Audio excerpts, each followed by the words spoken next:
Eu sou Maria Georgina Rodrigues e a maioria me chama de Georgina, né, para diferenciar, porque tem tantas Marias. E eu nasci numa fazenda chamada Fazenda das Caldas, município de Aragarças. Mudamos para a cidade em 64, na época da guerra, né? E vim de uma família humilde, muito humilde financeiramente.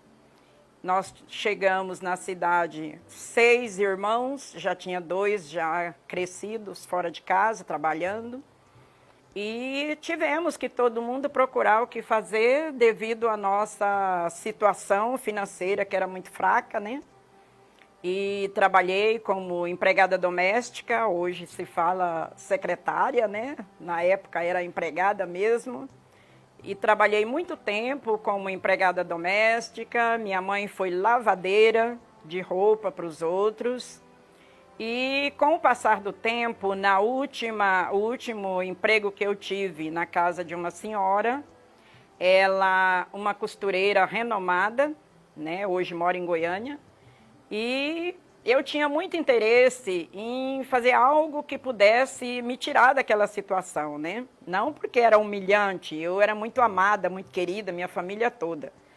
Mas a gente precisava aprender algo. Então, um dia eu disse para ela que eu queria aprender a costurar assim como ela, né? E ela, então, disse para mim, olha, ensinar só para você é difícil, é muito monótono, mas você arruma mais algumas amigas que eu ensino para você. E por sorte, arrumei as próprias vizinhas dela ali, sobrinha, filhada dela, tudo ali, né, conversando, nós tínhamos mais ou menos a mesma idade, e ela deu o curso para nós. No momento que tinha folga das coisas que eu fazia na casa dela, né, como a empregada da casa, eu aprendi e aprendi muito bem, eu louvo a Deus todos os dias por ter aprendido. E depois que eu aprendi, eu deixei de trabalhar com ela e fui trabalhar com as minhas costuras, né? Eu devia ter por aí uns 14, 15 anos e me tornei, graças a Deus, uma muito boa costureira, né? Trabalhei muito, ajudei, porque todos nós trabalhávamos para ajudar a sustentar a família, a casa, porque nós não tínhamos de onde tirar. Lá na roça a gente plantava o suficiente para comer, para vender, para adquirir. Quando mudamos para a cidade, meu pai adoeceu, a gente não tinha mais o que fazer. Então, todo mundo começou a trabalhar muito cedo para ajudar a manter a casa. Aí, depois que aprendi, então, vou costurar. Trabalhei 3 meses com a costura, sem cobrar um centavo, para que eu pudesse treinar, né, para poder fazer o trabalho bem feito. Enquanto isso, minha mãe lavava roupa para os outros, para nos sustentar na escola. Por quê? Eu nasci em 53, então quando eu vim para a cidade, eu já tinha quase 11 anos. Então entramos atrasados na escola, eu e meu irmão mais velho, né? E muito difícil para cuidar de 6 filhos, praticamente assim a escadinha, né? Então, eu e meu irmão, nós trabalhamos muito e ajudamos a sustentar a casa. Meu irmão logo descobriu que ele ia ser comerciante, né? Que ele é comerciante hoje. E eu fiquei um pouco mais para trás, por ser mais nova também. E na Barra, eu estudei em Aragarças até a 7ª série. Vim para a Barra do Garças, que é só atravessar as pontes, né? Muito longe. Vim para a Barra, fiz a 8ª série e a gente foi toda a vida assim, muito esforçado na escola, tanto é que eu não fiz 4ª série. Eu fiz até o 3º ano. Meu professor, graças a Deus, enxergou que eu tinha o potencial e já me colocou para a 5ª série, né? Naquela época tinha um exame de admissão. Eu fiz 3 meses de exame de admissão e consegui ser aprovada e fui para a 5ª série. Aí fiz aqui em Barra, 5ª, 6ª, 7ª. Aí fui para Aragarças, terminei. E na Barra, lá na Aragarças não tinha, mas aqui tinha o magistério e contabilidade. Eu sabia que para contabilidade eu não ia ser ninguém. Então, vou para o magistério. Foi uma coisa assim, eu costumo dizer hoje que eu caí de paraquedas, né? Fiz o magistério, quando eu estava no último ano do magistério, me arrumaram uma sala de aula. Uma freira, que eu estudava na escola Madre Marta, e ela arrumou uma sala de aula para mim no estado, com ensino religioso. Trabalhei 8 anos estudando lá o último ano do magistério e já trabalhando na escola do estado, isso por volta de 74. E imediatamente me arrumaram uma sala de aula no Madre Marta, que fiquei por um bom tempo lá, trabalhando no estado, trabalhando no Madre Marta. De repente, precisava de professor de ensino religioso em vários outros horários. Aí eu comecei a trabalhar os 3 períodos. Trabalhei mais ou menos de 8 a 10 anos os 3 períodos. Morando em Aragarças, trabalhando em Barra, não tinha ônibus, não tinha uma bicicleta para rodar, era na sola da botina mesmo, sabe? E eu louvo e agradeço a Deus todos os dias, porque hoje eu tenho a saúde que eu tenho, acredito que isso fez parte, né? As caminhadas, e era assim, era meia hora de prazo para ir em casa, almoçar, tomar um banhozinho correndo ali. E a minha irmã caçula, quando eu chegava em casa, ela já tinha arrumado a minha roupa. Eu não escolhi a roupa para vestir, porque não tinha tempo, né? Aquela comidinha regrada ali, correndo, a roupa já pronta em cima da cama, e eu já trocava e vinha embora de volta. Então, fiquei três períodos por um bom tempo.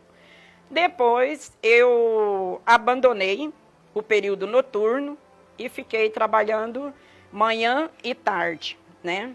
E olha, eu digo hoje assim, eu caí de paraquedas, mas pensa numa coisa que eu amei. Se eu tivesse que voltar hoje, acho que eu voltaria. Então, aquilo para mim foi um grande bem, sabe? Eu sei que fiz um bom trabalho, custei para ser reconhecida realmente como a professora que eu era, né? Porque essa vida de professor não é fácil. Eu tenho consciência absoluta do trabalho que fiz, que foi um trabalho maravilhoso. Hoje eu encontro ex-alunos meus, médicos, advogados, promotores. Olha, isso para mim é bênção de Deus. Realmente eu fui a professora e amo de paixão essa profissão. Então essa para mim é tudo. Passado um tempo, aí casei em 81. Vivi 14 anos, né, com o pai dos meus filhos, adquiri 3 filhos, e graças a Deus são todos guerreiros, como eu fui, meus irmãos foram também. Hoje todo mundo estabilizado, 2 faculdades cada um, né? Eu fiz pedagogia e passado um tempo já, eu morei no centro da cidade, eu morei em outro bairro, não tinha casa própria, foi realmente uma vida muito sofrida. Quando eu mudei para cá, para esse bairro, tinha aqui as irmãs, a casa paroquial, então elas tinham uma vez por semana aula de bordado. E eu tinha uma vontade louca, porque eu já fazia um pouco de crochê e já costurava. Então eu achava que aquilo fazia parte também do meu trabalho de costureira, né? Comecei a aprender uns pontinhos aqui, uns pontinhos ali, tomei gosto pela coisa. E fui para lá, elas me chamaram, eu fui para aperfeiçoar um pouquinho o que eu já sabia. Acontece o quê? Com pouquinhos dias, eu peguei a ponta da meada e aí deslanchou, né? Aí, vou ajudar. Fiquei lá durante todo o tempo que tinha aquela escolinha, eu fiquei, aprendi e ajudei muitas pessoas também a aprender. Essa minha casa não tinha essa parte aqui, essa parte é de pouco tempo. Então, isso aqui era um contrapiso. E as filhas das vizinhas, dava ali para as 4 horas da tarde, a gente enchia isso aqui de amiguinha dos meus filhos, amiguinhos dos meus filhos, até os meninos vinham, né? E aqui a gente bordava, a gente conversava, a gente brincava, terminava aqui, tinha o jogo de bola aí na porta, que isso aqui era uma coisa de louco, com tanto menino, tanta criança brincando aqui na porta. Então, eu digo assim, eu ganhei e contribuí. Então, aí foi o começo, né? Eu queria aperfeiçoar o meu bordado. Eu sabia bordar já, mas eu não estava satisfeita, Porque o bordado, depois eu vou mostrar para vocês, ele tem o tal do avesso perfeito. E eu não sabia como fazer. E aí veio uma colega minha aqui, ela não vai nem lembrar disso, mas eu vou lembrar, faço questão de falar o nome dela. A Sandra, não sei se você conhece o Miro, catireiro, né? Ela um dia assim, não sei nem o que ela veio fazer aqui à noitinha. E eu falei para ela assim, ela também é artesã, né? Disse para ela, nossa, minha filha tem uma loucura para aprender a bordar. Mas ela queria aprender o bordado com o avesso perfeito, minha filha, né? Ela falou, não, manda ela lá em casa que eu ensino para ela, ela mora aqui no bairro. Ela foi lá, não sei se um dia, uma tardinha, assim, à noitinha, e não sei se no outro dia ela voltou. Ela veio de lá, craque, no bordado, né? E eu falei para ela, então, agora você é a professora da mãe, porque a mãe quer aprender o perfeito também, né? E aí, acabei de aprender com ela. Se você entrar na minha sala ali, ver os quadros que temos ali, foi nós que fizemos. O primeiro daqui para lá, praticamente foi ela que fez. Você entendeu? É um tecido mais delicado, diferente, né? E ela tinha mais prática do que eu, e a gente foi levando assim, um pouquinho hoje, um pouquinho amanhã. Aí, quando eu vi que eu ia aposentar, falei, agora é minha vez, né? Eu vou aperfeiçoar de verdade, eu quero aprender todas essas coisas. E aí, comecei fazendo um pouquinho aqui, um pouquinho ali. E se vocês verem as obras que estão aí, alguns bordados que eu vendi para pessoas que foi para a Itália, levou, né? E São Paulo, já vendi alguns. Então, para mim, não é assim, falar assim, é pelo dinheiro. Não, porque eu tenho um salário que me sustenta, né? Mas eu tenho um prazer de fazer e fiquei viciada. Então, quando eu ia para a cozinha, botava a panela no fogo, eu levava o bordado, punha em cima da mesa, mexia a panela lá, vinha cá, dava 2 pontinhos, aquilo já rendeu. Você entendeu? Faltava ficar doente o dia que eu não podia pegar no bordado. Aí parei de costurar para os outros, né? Porque quando eu comecei a lecionar já não dava mais tempo. E quando eu aposentei, em 2002, o meu propósito foi, agora eu vou trabalhar com artesanato. Então, eu vou aprender mais coisas, vou aprender mais pontos e vou investir no artesanato, né? Então, como eu tenho uma renda, eu não digo uma renda extraordinária, mas ela me ajuda muito, eu não vivo do artesanato.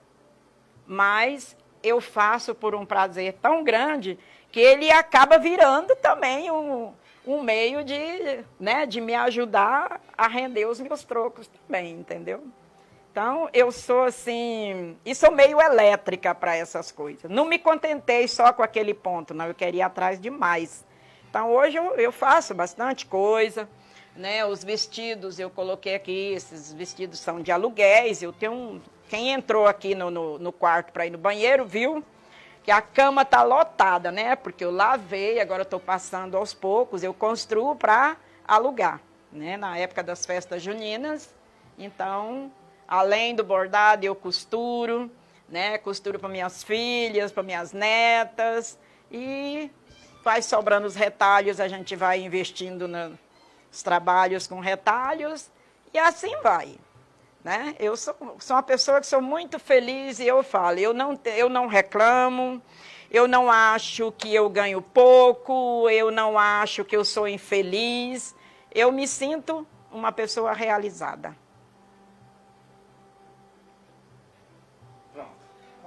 Então, como é uma oficina, deixa eu apresentar para vocês alguns materiais que eu uso.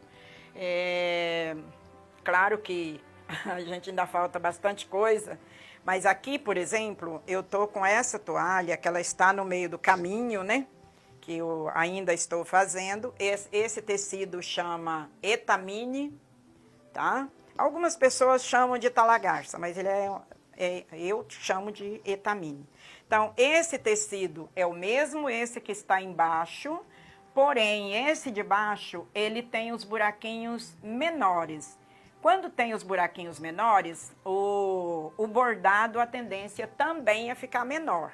Então, quando você pega com os buraquinhos quadradinhos, que a gente fala, maiores, que é o que eu mais gosto, até devido à questão da visão, o bordado fica bem mais visível, porque ele fica maior, né?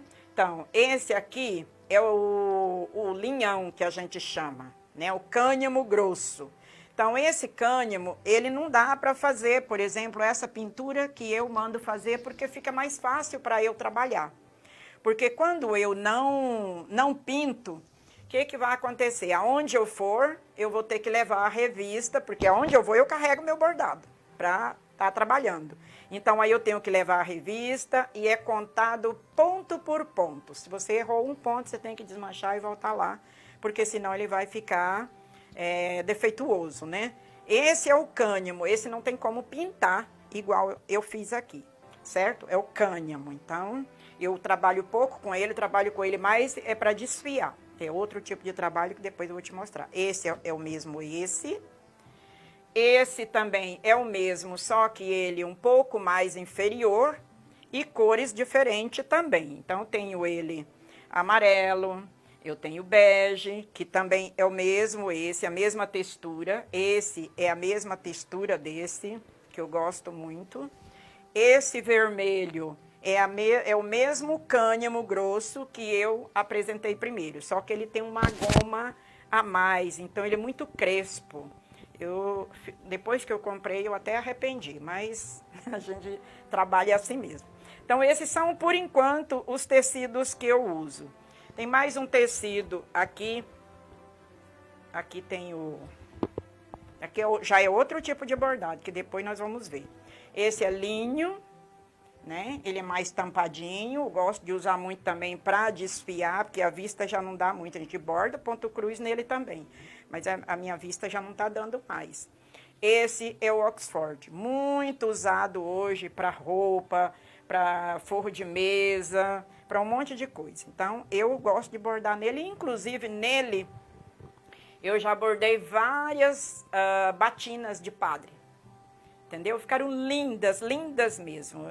Porque assim, eu queria ter tirado as fotos separado para mostrar para vocês depois, mas aí não deu, porque eu já tinha que revelar, né? Então, vou mostrar para você o que significa o avesso perfeito. Infelizmente, eu não tenho nenhum aqui que não seja perfeito, porque eu já me aperfeiçoei, né? Mas deixa eu pegar um pedaço que já está pronto, ou melhor, esse aqui fica até mais prático. O que você vai notar? Então, todos os pontinhos na mesma posição. Se você tem conhecimento com outras pessoas, eu quando aprendi era assim também, cheio de nozinho, né, de pontinha. Então, o avesso perfeito é quando ele não tem pontinha, ele não tem nozinho. Isso vai depender de como você começa o trabalho e de como você vai dar prosseguimento no trabalho. Porque se você começa de cima para baixo e volta o contrário, ele vai ficar todo atrapalhado, entendeu? Então, esse é o chamado avesso perfeito, tá? Ele fica todos na mesma direção, que fica muito bonito, muito aciado, né? Que fica o trabalho, fica maravilhoso, tá? Essa toalha, eu levei 4 meses bordando essa toalha, tá? Então, às vezes as pessoas falam, mas isso é muito caro. Não, não é que é caro, a gente também tem que dar valor daquilo que a gente faz, né? E agora eu vou mostrar para você, que eu vou fazer um pouco aqui para você ver. Esse é o chamado ponto cruz. Deixa eu falar uma coisa aqui. Ali eu coloquei 3 livros. Aqueles livros ali, eu digo assim, que eles são os meus mestres. Porque eu não, além da minha filha que me ensinou, eu não fiz curso nenhum, além do que eu falei antes, que eu aprendi lá na igreja. Caso contrário, que eu fui em lugar nenhum aprender nada. Mas a hora que eu vejo alguma coisa que me interessa, eu vou naqueles livros ali que são bem antigos, mas eles, hoje os bordados estão na moda de novo, então eu vou lá e eu pesquiso, acho tudo que eu quero, tá? Então, tudo que eu praticamente sei também, eu pesquisei ali. Então, ali tem o primeiro tricô, o segundo são os bordados e o terceiro faz as costuras, né? Porque a gente borda e tem que saber um pouco da costura também para fazer os acabamentos. Atrás de você, por exemplo, tem os panos de prata, né? Foi uma encomenda que eu tive esses dias e já fiz uma meia dúzia, tá aí. Então, porque assim, eu uno as duas coisas, a costura com os bordados, certo? Então, vamos ver. Para começar um bordado, a gente tira um pedaço de linha, mais ou menos assim, da meada, né? Que a gente vai lá e compra, essa aqui já tá gasta. E aqui você puxa o fiozinho assim e corta aí de 40 a 50 centímetros, porque se você colocar grande, ele vai dar trabalho para trabalhar. Uma hora embaraça, outra hora ele trança numa outra coisa, né? E dá trabalho. Então, a gente corta um pedaço que dê para você trabalhar sem que você se enganche em alguma coisa para facilitar o seu trabalho. Porque senão vira uma confusão com tanta linha, né? E aí eu já deixei um começado aqui. Essa toalha é grande, dá mais um pouquinho de trabalho devido ao tamanho, né? E deixei aqui.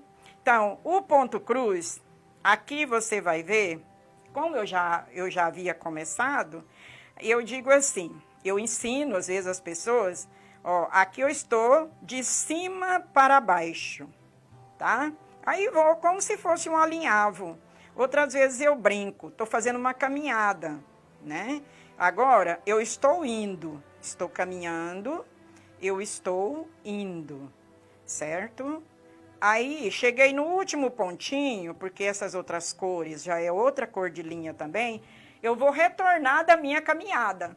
Então, por onde eu vou passar? Eu vou mudar de rua, vou mudar de lugar? Não, eu vou pelo mesmo lugar, então, nos mesmos buraquinhos que eu fui, são os mesmos buraquinhos que eu volto.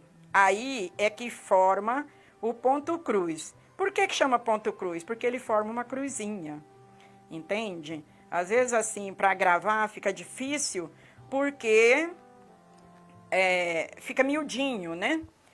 Aí tem o tal do sobe e desce. Você viu que esse eu fiz assim, de cima para baixo. Agora, para virar, né, para fazer o tal do avesso perfeito, para não deixar pontinha nem nozinho fora do lugar, eu vou de baixo para cima. Então, o outro eu fiz de cima para baixo. Agora, eu vou de baixo para cima. Estou caminhando de baixo para cima. Entende? É o ponto, sim, que eu acho mais lindo no bordado, porque se ele não tivesse pintado, eu ia contar os pontinhos e ele ia formar a figura do mesmo jeito. Por isso que eu acho que é incrível. Eu sei muitos outros bordados, mas esse é a minha paixão, porque quando eu termino, como terminei aquela toalha ali, né, que eu falo que é a toalha de Natal, que você olha assim, nossa, mas fui eu mesmo que fiz, né? Porque fica perfeito, sabe? Bonito, as tonalidades. Eu não sou muito boa de combinar cores. Então, quando eu quero fazer um bordado, às vezes eu estou copiando até de alguma revista, porque eu tinha estoque. Esses dias eu dispus, porque a internet ajuda muito, né? Então, já não vou mais precisar ficar comprando. Porque o artesão, ele fica viciado. Toda vez que você desce na rua, você traz um tecido, você traz uma linha, você, sabe, compra uma revista, é um vício que a gente pega. Então, eu dispus das minhas por causa que agora a gente acha na internet, certo? E, como eu estava falando, eu acho que o ponto cruz, ele deveria voltar mesmo com força total. Infelizmente, a moçada de hoje já não quer mais, né? E é por isso que a gente tem que passar para os outros, porque senão vai acabar, né? E a gente precisa ensinar novas pessoas. Daqui uns dias eu não dou conta mais, né? E eu digo assim, que todo mundo deveria saber um pouquinho. Essa técnica aqui, ela é chamada pontos trançados. Então, primeiro a gente desfia o tecido, pode fazer em qualquer tecido que dê para desfiar. Eu peguei o Oxford, porque eu já não tinha mais outro tecido que fosse melhor para desfiar. Então, como eu falei que eu bordei várias batinas de padre, então eu bordei todas desse tecido chamado Oxford. Então, é o chamado pontos trançados. Então, esse ponto eu achei muito bom de fazer, muito fácil. que também pesquisei lá naqueles livros, né? E ele é uma técnica diferente, mas muito simples, muito fácil de fazer e fica muito bonito. Se você quer fazer numa toalha, se você quer fazer na roupa, você pode bordar blusa, pode bordar saia, pode bordar o que você quiser com esse ponto.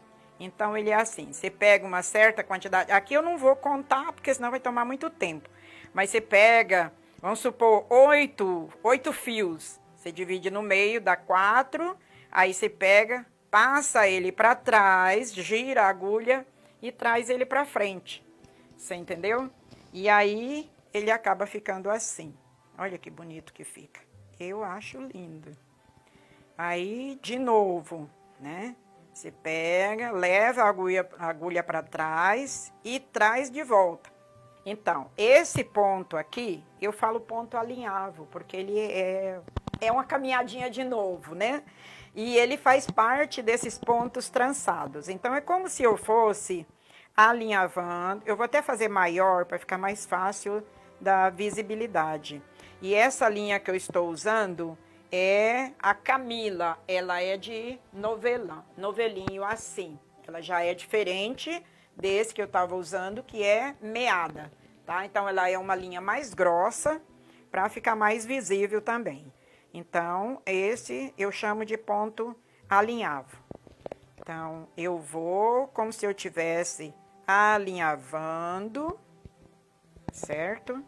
E coloquei uma linha branca no vermelho, que é para destacar também, para ficar bem visível. E ele vai assim e volta também no mesmo lugar como o ponto cruz. Porém, ele não fica igual ao ponto cruz, certo? Então, olha como que ele vai ficando bonito. Aí, quando você volta, aí que vem a beleza. Eu aprendi, acho assim, que ele é bem mais fácil, certo? Eu vou fazer só um pedaço aqui, só para mostrar para vocês como que ele é de uma facilidade incrível. E o branco no vermelho também casa muito bem, né? Fica bem bonito. Agora, eu volto no mesmo lugar, entendeu? Ele vai formar também uma cruz, que não é o ponto cruz, certo? Isso aqui, eu bordei muitas roupas com esse tipo aqui. E se eu quiser fazer ele maior, ele fica mais largo, mais espaçoso, e ele dá uma outra visão. Que aqui ele fica bem parecido com o ponto cruz. Então, esse é o ponto ajur. Então, esse eu tô fazendo no linho, né? Eu desfiei o linho e estou bordando no linho. Ele fica todo retinho, todo de buraquinho, bem delicado. E também você pode fazer em toalhas, pano de prato, você pode fazer em roupas. A gente vê muitas blusas com esse pontinho chamado ajur. Há pouco tempo alguém procurava, quem sabia fazer, porque a pessoa queria que fizesse. Então, desde que você vai seguindo retinho, para não deixar entortar, ele é muito chique, ele fica muito bonito, feito em qualquer peça. Pano de prato, saia, blusa, fica muito bonito. E aqui eu estou usando também uma linha mais grossa, que é aquela linha Camila, né, de novelinho, que é para ficar mais aparente. Aí depois que a gente termina a peça, aí a gente vai fazer também um acabamento bonito, com renda, com viés. Esse é o que ajuda a incrementar a peça. E fica muito bonito. Então, eu quero deixar registrado aqui que eu estou muito feliz com a direção do Divino, né? E peço a Deus, assim, que ilumine, porque eu acho que a academia precisa, né, de uma pessoa que tenha o perfil, que tenha a vontade, a sede de fazer com que a arte vá para frente. né? E que, já disse para ele ontem que ele me ligou, né, para dizer que vocês já estavam aí, quero dizer para ele assim, eu não sou a pessoa, eu não sou escritora, eu não sou poeta, mas eu sou artesã, eu acho que eu estou dentro do ramo, né? E assim, no que precisar, é só me comunicar, né? Eu tenho, assim, às vezes, esse mês, por exemplo, é o mês que eu estou de folga, que a mãe não está aqui. Quando a mãe está, até trabalhar aqui no ateliê eu trabalho pouco, porque a atenção é voltada para ela, né? Mas, assim, mês que vem, por exemplo, eu já não posso, porque ela vai estar aqui. Então, assim, o registro de que eu quero que a academia deslancha. E eu tenho muita esperança que com ele, né, pelos pensamentos que eu estou vendo, a coisa vai andar. Um outro registro que eu quero fazer aqui é que essa semana que passou, faleceu o meu colega José Juarez Guimarães, que também era da nossa academia, era o único homem, né, na nossa academia, e que ele deixou assim, um legado muito grande, né? Então peço a Deus assim que né, que ele esteja sempre em bom lugar, porque era uma pessoa muito divertida. Antes ele era artesão, depois ele deixou de fazer as artes, né, porque ele era funcionário do INCRA, aí aposentou, mas ele se dedicou muito aos assentamentos, principalmente assentamento Serra Verde, né? E assim, uma pessoa muito alegre, muito divertida, pessoa contadora de piada, era um mineiro mesmo daquele assim, de muita alegria, né? E eu fiquei muito triste porque ele era praticamente o meu conselheiro, né? Tudo que a gente, assim, às vezes conversava primeiro com ele para levar as ideias, né? E quero agradecer também as minhas colegas da Associação Mãos Criativas do Vale do Araguaia, né? Que são umas guerreiras junto comigo, né? E que a gente tenta de todas as formas manter essa associação de pé. E assim, eu tenho um sonho para o futuro, que pode às vezes ser um futuro que não seja no meu tempo, mas que seja no tempo de uma geração que está vindo aí, né? Eu acho que a minha cidade, Barra do Garças, que eu amo de coração, cidade bonita, né? Ela precisa ter um lugar aonde os artesãos da nossa cidade, que seja ele músico, poeta, artesão de bordado, costura ou qualquer outra coisa dentro da arte, que ele possa deixar ali os seus, né, os seus trabalhos, as suas peças, né, para que seja conhecido do público, porque até hoje a gente não tem, né? Se a academia for um lugar desse, eu vou vibrar. Mas se porventura não for na academia e tiver um outro lugar, porque eu acho que o artesão precisa disso, ele precisa de apoio, né, de pessoas que ajudam a direcionar o lugar para que a gente possa negociar. Eu digo que as nossas artes, elas viajam e levam o nome da nossa cidade, do nosso estado, né? Eu vou em alguns lugares e eu vejo que tem trabalho da gente lá. E todas as vezes que eu viajo, é um dos primeiros lugares que eu vou, eu quero ver onde é que tem arte. É lá que eu quero, né? Então, assim, eu espero isso das nossas autoridades, porque eles têm poderes, nós é que não temos, né? Mas eles têm condições de fazer isso. E se fosse juntar em Barra do Garças as pessoas que fazem as coisas, olha, era gente demais. Então, precisaria reunir esse povo e dizer, olha, eu tenho um lugar reservado para que vocês possam depositar ali os seus trabalhos, né? E a gente contribui para ir lá, para ajudar a vender, para fazer qualquer coisa assim. Eu penso assim e no que me tocar, eu estou disposta a contribuir, a dar a minha participação. Eu agradeço muito a vocês e voltando lá no Divino, eu acho que esse projeto está sendo assim um meio de que a gente seja visto, né? Porque até agora a gente ficou escondido, né? Trabalhando dentro das casas da gente e poucas pessoas sabem que a gente faz. Então esse projeto eu acho que veio assim para acalhar, né? E fazer com que a gente seja visto e reconhecido no nosso estado, nosso município, no nosso país. Eu agradeço muito, agradeço a vocês por ter, né, contribuído também, que eu acho que isso é muito importante.